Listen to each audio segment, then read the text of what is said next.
ఈరోజు మనతో పాటు ఉన్నారు యాంఫ్రిజిస్టర్ మ్యూచువల్ ఫండ్ డిస్ట్రిబ్యూటర్ మరియు చార్టర్డ్ వెల్త్ మేనేజర్ రమా రాజేష్ గారు. మ్యామ్తో మాట్లాడి కొన్ని విషయాలు తెలుసుకుందాం. నమస్తే ma'am.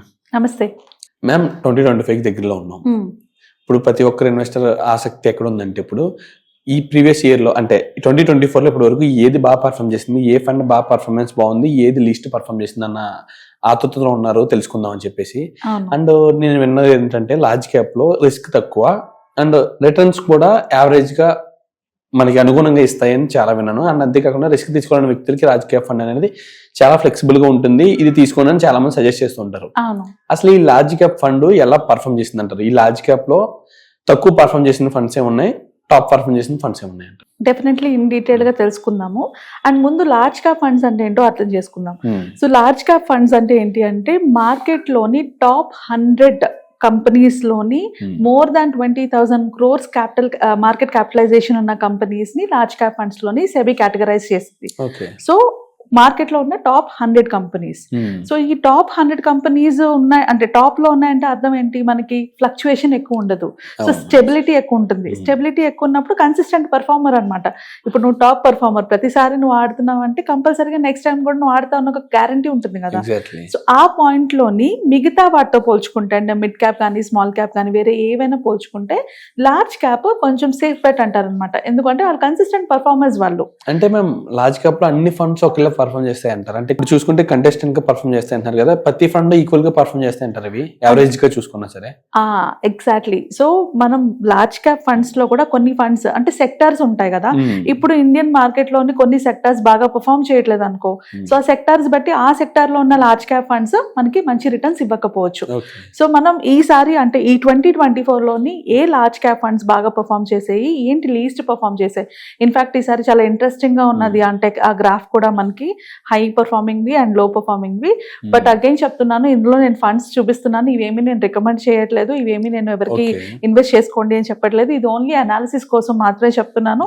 At the same time mutual fund investment చేసేటప్పుడు మీ గోల్స్ ఏంటి, మీ ఐడియాలజీ ఏంటి, పర్పస్ ఏంటి, దాన్ని బట్టి ఇన్వెస్ట్ చేసుకోవాలి. అంతేగాని ఛానల్స్ లో చెప్తున్నాం కదా, మేము మాట్లాడుతాం కదా అని ఇన్వెస్ట్ చేసుకోకూడదు. కంప్లీట్లీ డాక్యుమెంట్స్ గురించి తెలుసుకొని చదువుకొని ఇన్వెస్ట్ చేసుకోండి.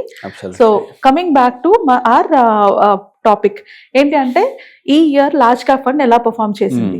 సో మనకి ఇయర్ లార్జ్ క్యాప్ ఫండ్ లోని 29% వరకు రిటర్న్ వచ్చింది, ఆ టాప్ రిటర్న్స్. అండ్ లీస్ట్ కి వచ్చేటప్పటికి మనకి 12% లీస్ట్ వచ్చింది. సో చూస్తే ఎక్కువ డిఫరెన్స్ లేదు. అంటే నార్మల్ గా మనము హై పర్ఫార్మింగ్ కి లో పర్ఫార్మింగ్ కి మధ్యన గ్యాప్ ఉంటుంది చూడు, అది ఎక్కువ లేదు. So that is one advantage what we see in large cap. Low performing 12% చేసిందంటారు. ఎస్, లోయెస్ట్ పర్ఫార్మర్ 12% అనమాట.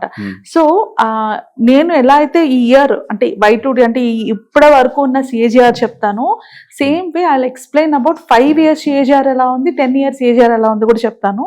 And there is a reason for it. అంటే ఇప్పుడు అందరూ కూడా ఫండ్స్ ఈ సంవత్సరం పర్ఫార్మెన్స్ చూసి వాళ్ళు ఫండ్స్ ఇన్వెస్ట్ చేసుకుంటున్నారు. That is not the right way. So అందుకని నేను ఒక 3 years పర్ఫార్మెన్స్ అంటే 3 times, ఇప్పుడు ఒక 5 years తర్వాత, ఒక 10 years తర్వాత ఏ ఫండ్ టాప్ లో ఉందని మీకు ఒక ఐడియా వస్తే ఎలాంటి ఫండ్ సెలెక్ట్ చేసుకోవాలని చిన్న క్లారిటీ వస్తుంది కాబట్టి నేను చెప్తున్నాను. అంటే ఇది ఎలా చెప్తారు మేము? అంటే ఒక సెక్టర్ ఇది అంటే ఒక ఫండ్ ఒక 5 years ఇలా పర్ఫార్మ్ చేస్తుందని ఎలా చెప్పగలం?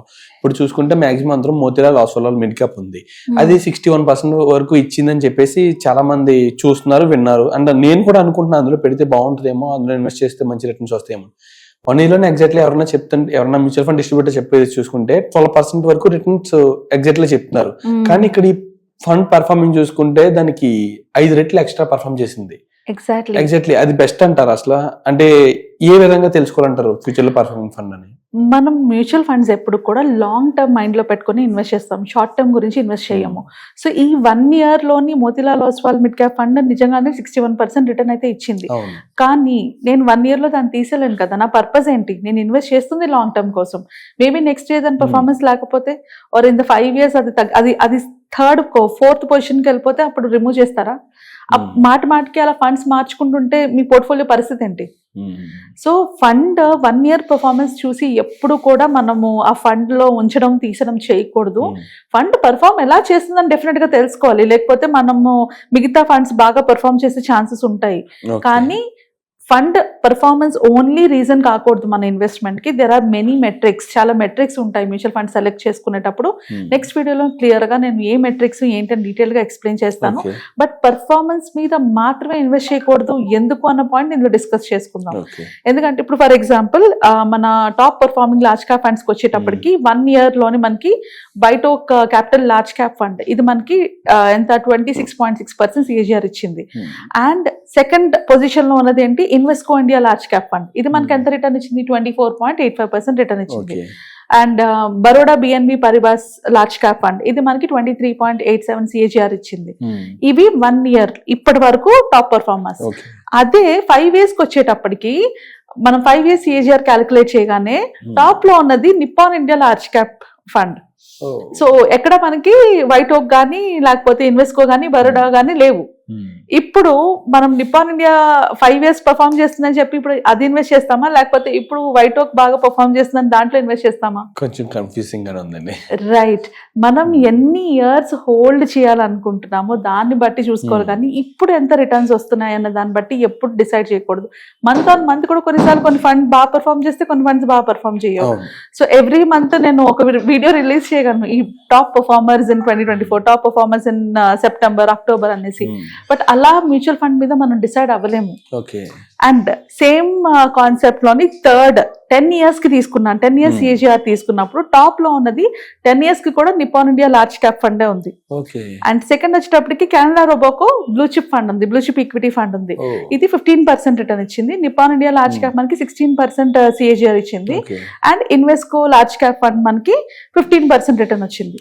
సో కన్సిస్టెంట్ గా ఈ మూడిట్లో ఉన్నది Invesco India large cap fund. ఈ మూడిట్లో కన్సిస్టెంట్ అంటే ఇయర్ టు డేట్ లో కూడా అది టాప్ 2nd లో ఉంది. అండ్ 5 years CAGR లో కూడా మనకి టాప్ 3rd లో ఉంది. అండ్ 10 years CAGR లో కూడా టాప్ 3 లో ఉంది. సో ఇప్పుడు ఇలా కంపేర్ చేసుకుంటే WhiteOak which is top right now అది బెటరా, లేకపోతే Invesco India large cap fund అది బెటరా? ఎగ్జాక్ట్లీ మేము మనం ఇన్వెస్టర్స్కే సెలెక్ట్ చేసుకుంటాము. కాకపోతే ఇప్పుడు పెర్ఫార్మెన్స్ చేసిన ఫండ్ గురించి చాలా మంది ఆలోచిస్తారు. లాంగ్ టర్మ్ లో ఏది పర్ఫార్మ్ చేస్తుందో తెలియదు, అండ్ ఇప్పుడు పర్ఫార్మ్ చేసిన ఫండ్ ఫ్యూచర్ లో పర్ఫార్మ్ చేస్తుందో కూడా లేదు తెలియదు. ఎగ్జాక్ట్లీ. మరి ఇప్పుడు ఎలా సెలెక్ట్ చేసుకోవాలంటారు మీరు అన్నట్టుగా? ఎలా సెలెక్ట్ చేసుకోవాలో నెక్స్ట్ వీడియోలో తెలుసుకుందాం. ఎలా సెలెక్ట్ చేయకూడదో మాత్రం ఈ వీడియోలో చెప్తాను, సో దట్ ఒక ఐడియా వస్తుంది. ఈ ఎగ్జాంపుల్ తీసుకురావడానికి కూడా రీజన్ అదే. నేను కంటిన్యూస్ గా వీడియోస్ చూస్తూనే ఉన్నాను. ప్రతి ఒక్కరు కూడా ఇది టాప్ వీడియో 2025 లో ఇలాంటి ఫండ్స్ లో పెట్టుకోండి అని డైరెక్ట్ గా ఫండ్స్ ఇచ్చేస్తున్నారు. Please, that is not right. మీరు అనాలిసిస్ చేసుకోండి పర్వాలేదు, కానీ ఆ చూపిస్తున్న వాటిలో పెట్టుకోవాలి అంటే దానికి చాలా క్రైటీరియా ఉంటుంది.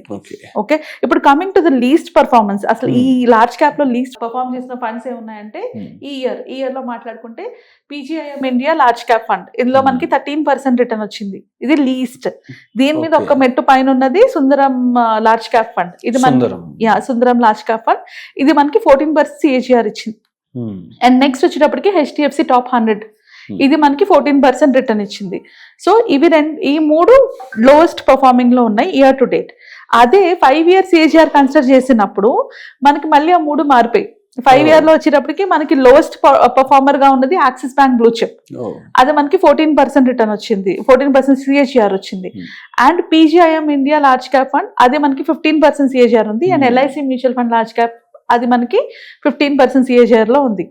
సో మనం 5 years కి వచ్చేటప్పటికి 1 year లో ఉన్న బాటమ్ పర్ఫార్మెన్స్ ఏవి అక్కడ లేవు.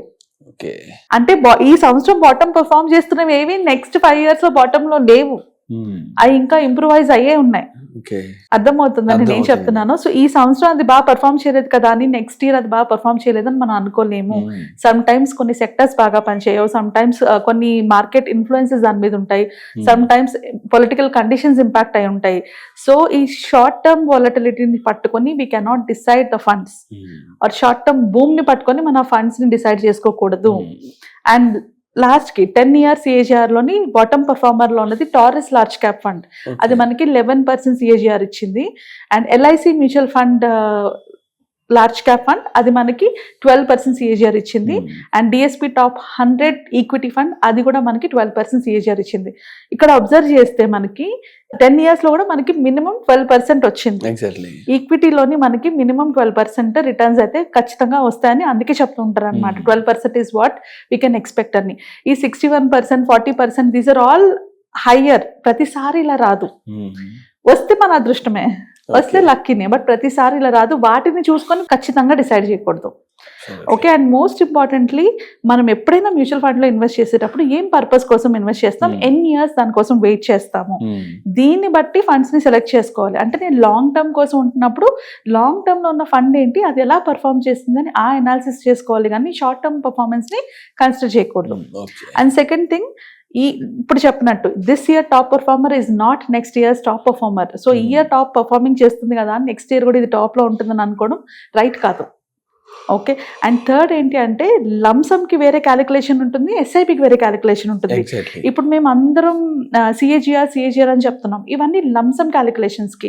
ఎస్ఐపికి వచ్చేటప్పటికి XIRR అంటారు అనమాట. ఎందుకంటే ఎస్ఐపి మనం మంత్లీ ఇన్వెస్ట్ చేస్తాం, లంసమ్ వన్ టైం ఇన్వెస్ట్ చేస్తాం. So most of the videos వాళ్ళు చెప్పే మీకు లంసమ్ మీద చెప్తూ ఉంటారు, మీరు ఎస్ఐపి చేసేటప్పుడు ఈ పనికి రావు. ఒక ఎగ్జాంపుల్ చెప్తాను, Nippon India large cap fund lump sum లోకి వచ్చేటప్పటికి మనకి 16% ఇచ్చింది సిఏజిఆర్, అదే ఎస్ఐపిలోని 17.63 ఇచ్చింది సిఏజిఆర్. సో ఆ ఫండ్ ఆ వాల్యూ కూడా అంటే ఆ రిటర్న్స్ కూడా మారిపోతాయి, because SIP is different, lump sum is different. So ఈ క్యాలిక్యులేషన్ చూసి ఎస్ఐపిలో పెట్టుకోకూడదు. సో ఇది కూడా చాలా మందికి తెలియక పెట్టుకుంటారు. And last but not the least, hype. అందరూ చెప్తున్నారు కదా అని హైప్ క్రియేట్ చేస్తున్నారు కదా అని కొన్ని ఫండ్స్ లో ఇన్వెస్ట్ చేస్తున్నారు. అది మీకు కరెక్ట్ కాకపోతే అందులో ఎంత రిటర్న్ వచ్చినా కూడా మీకు అది ఎక్కువ అమౌంట్ ని జనరేట్ చేయలేదు. సో అవన్నీ మైండ్ లో పెట్టుకొని ఎలాగైతే ఇన్వెస్ట్ చేయకూడదో తెలుసుకున్నారు కదా ఈ వీడియోలో. నెక్స్ట్ వీడియోలో డెఫినెట్ గా మనం ఎలా ఇన్వెస్ట్ చేసుకోవాలి, ఏంటంటే పారామీటర్స్ ని మైండ్ లో పెట్టుకొని ఇన్వెస్ట్మెంట్ చేసుకోవాలని నేర్చుకుందాం. Absolutely, ma'am. Thank you, ma'am. Thank you very much. Thank you.